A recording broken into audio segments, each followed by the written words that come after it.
ଗପ କହି କହି ଲକ୍ଷେ ଜହ୍ନକୁ ଆଣି ମୋ ହାତେ ଧରେଇ ଦଉ। କାହାରି ନଜର ଲାଗିବା ଆଗରୁ ତୁ ମତେ ଘୋଡ଼େଇ ଦଉ।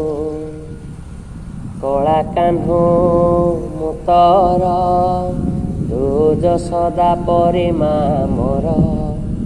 ତୋ ଗର୍ଭରୁ କାଢ଼ି ମତେ ଆଣି ଦେଖେଇଲୁ ରେ ସଂସାର।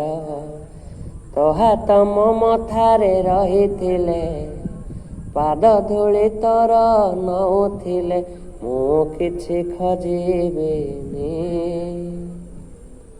ମା ତୋ ବିନା ମୁଁ ରହିପାରିବିନି।